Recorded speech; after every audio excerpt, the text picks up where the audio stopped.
Voilà Sigrid. Je suis sur une page de mon site, de mon blog, ici en l'occurrence vos besoins informatiques. Je vais te montrer en fait comment, à partir d'ici, créer un modèle d'email. Donc si je veux créer un modèle d'email pour vos besoins informatiques, ici je suis dans Safari et je vais faire fichier. Donc j'ai pris une page en fait, tu vois, où il y a peu de contenu. Bon, malheureusement ici à la barre, l'idéal c'est qu'il y ait peu de contenu parce que tu vas devoir de toute façon supprimer tout ce qui est inutile.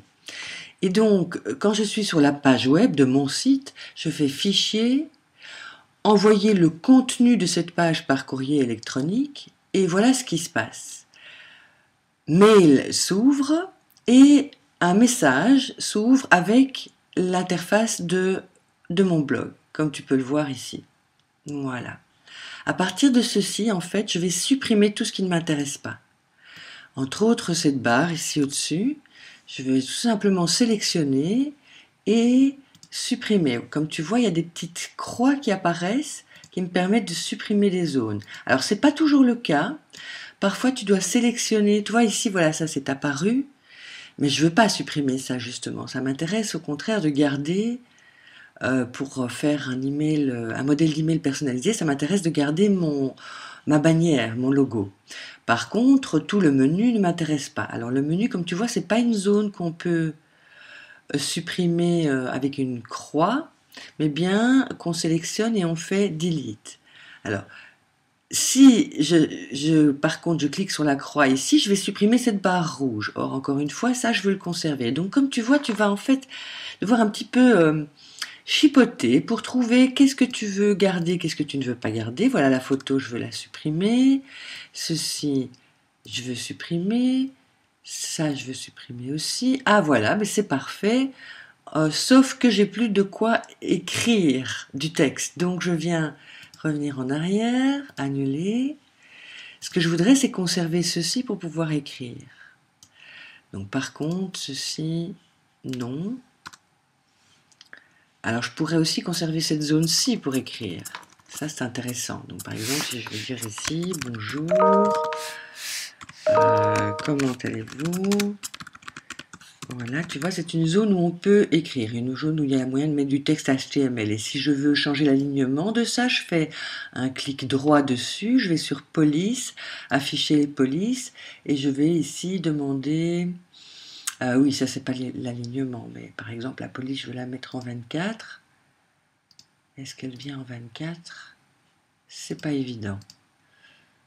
Alors, comment est-ce que j'avais fait? Je pense que c'est cette zone-ci qui était la plus facile à modifier.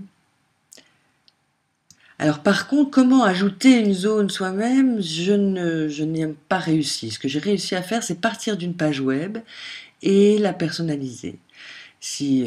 Donc, il faut continuer comme ça, hein. Tu sélectionnes les zones que tu veux supprimer. Pardon. Je reviens à mon modèle. Ici, tu sélectionnes ça. Tu vois, il y a une petite croix qui apparaît. Ici aussi, on ne la voit pas très bien. Tout ceci, je veux supprimer.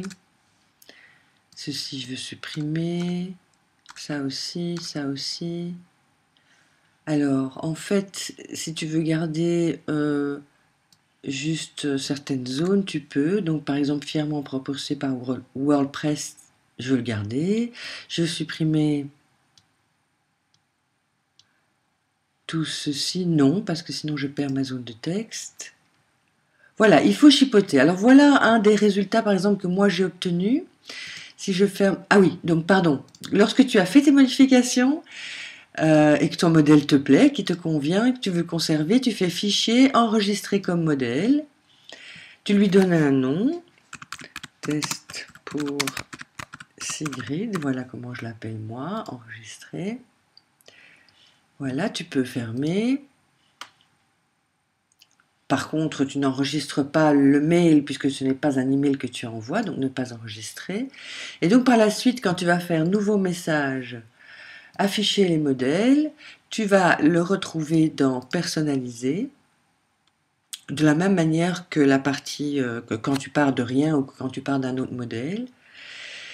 Et en fait, regarde, voilà un exemple ici de ce que j'ai réalisé comme modèle. Il faut un petit peu de temps pour qu'il charge parce que pour qu'il apparaisse parce que c'est du HTML, c'est un petit peu plus lourd.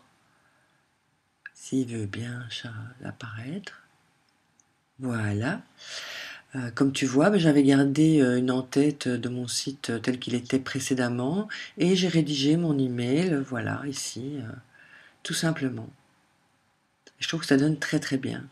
Voilà par exemple ce que j'ai fait. Je suis partie du tien. Tout à l'heure j'ai fait un test et donc tu pourrais garder en tout cas l'en-tête ici au-dessus.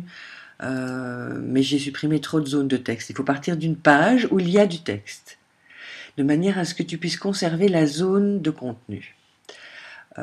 Qu'est-ce que j'avais créé d'autre comme modèle? Celui-ci était très beau.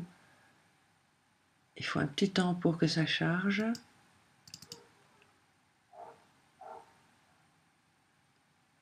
Voilà, je ne vais pas prolonger inutilement cette vidéo. Tu as compris le principe. Donc, depuis ton site web, ce que tu fais, c'est fichier et envoyer le contenu de cette page par courrier électronique, ce qui ouvre automatiquement Mail et te permet de faire ce que je viens de te montrer. Voilà!